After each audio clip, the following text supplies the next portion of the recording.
জুলাই আন্দোলন চলাকালে লাল ব্যাজ ধারণের পরিকল্পনাটি কার ছিল এ নিয়ে চলছে তুমুল আলোচনা।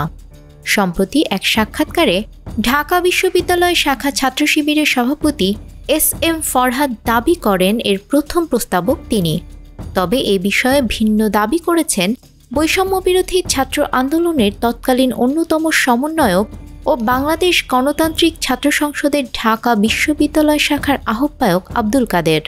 তিনি জানিয়েছেন এই পরিকল্পনা শিবির নেতা SM ফরহাদের নয়, ছাত্রদল নেতা নাসির উদ্দিন নাসিরের। রোববার রাতে এক ফেসবুক পোস্টে সে সময়ের ঘটনা বর্ণনা করেছেন আব্দুল কাদের। কাদেরের স্ট্যাটাসের বিপরীতে ভাইরাল হয়েছে শিবির নেতা ফরহাদের একটি স্ট্যাটাস, যেখানে তিনি বলেছেন জুলাই গণ অভ্যুত্থানের ইতিহাসকে বিকৃত করার অপচেষ্টা কখনোই সফল হবে না। বান্ডেল থাকলে প্রতি সেনমানিতে টাকা বাঁচবে। বিকাশ সেনমানি বান্ডেল কিনে জিতুন প্রতি লেনদেনে।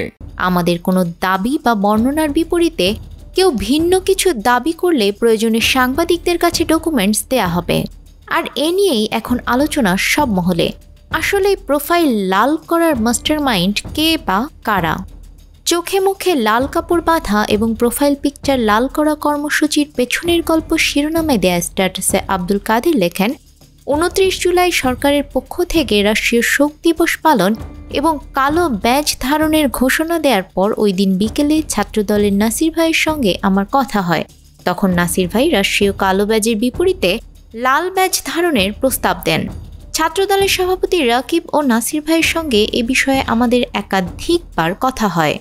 তিনি লেখেন, পরে আমি শিবিরের কেন্দ্রীয় নেতা সাদিক কায়েম ভাইকে ফোন দিয়ে বিষয়টা জানাই। তিনি বলেন আলোচনা করে জানাচ্ছেন। কিছুক্ষণ পর ফোন দিয়ে সম্মতি দেন। আব্দুল কাদের আরও লেখেন, প্রতিদিন কর্মসূচি ফাইনাল করার আগে আমরা 4 জন, আমি, মাসুদ, রিফাত, মাহিন আলোচনা করতাম। শিবির এবং ছাত্রদলের সঙ্গে অনেক সময় গ্রুপ কলে মিটিং করে কর্মসূচি ফাইনাল করতাম।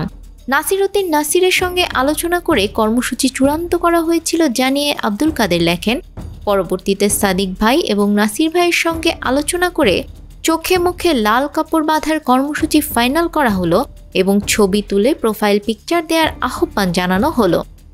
ফেসবুক পোস্টের মাধ্যমে সেই সময় রিফাত রশিদ দেশবাসীর প্রতি এমন আহ্বান জানিয়েছিলেন। প্রোফাইল পিকচারের সঙ্গে বিভিন্ন হ্যাশট্যাগ জুড়ে দেওয়ার বিষয়ে সাদিক ভাই পরামর্শ দেন। তবে ঢাকা বিশ্ববিদ্যালয় শাখা ছাত্র শিবিরের সভাপতি SM ফরহাদ বলেছেন ভিন্ন কথা। সম্প্রতি এক সাক্ষাৎকারে তিনি বলেন, যখন রাষ্ট্র গণহত্যার বদলে নাটকীয়ভাবে রাষ্ট্রীয় শোক ও কালো পতাকা উত্তোলনের ঘোষণা দেয়, তখন আবু সাদিক কায়েম আমার কাছে পরামর্শ চান।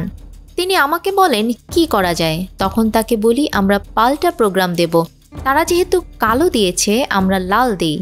তিনি বলেন আইডিয়া শেয়ার করার পর সাদিক কায়েম বললেন এটাই হোক। এরপর আমরা প্রেস রিলিজ রেডি করে সমন্বয়কদের কাছে পাঠাই, তারা এটি ঘোষণা করেন। পরের দিন দেখি রাষ্ট্রের সব শ্রেণীর নাগরিক তাদের ফেসবুক প্রোফাইল আপডেট দিচ্ছেন।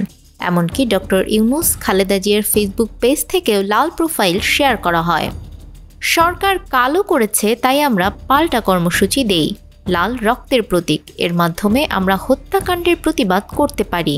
তারপর মুখে এবং চোখে লাল কাপড় বেঁধে প্রতিবাদ জানানো ও যার যার প্রোফাইলকে লাল করার কর্মসূচি দিলাম। যখন প্রোফাইল লাল করার কর্মসূচি সাড়া পেল, আমরা মোটিভেশন পেয়ে গেলাম। পরে আমরা মাঠের কর্মসূচিতে গিয়েছি। আমাদের প্রায় 1 সপ্তাহের সফট কর্মসূচির লাস্ট স্টেজ ছিল লাল প্রোফাইল দেয়া। আফরিন আপ্পি, আমাদের সময়।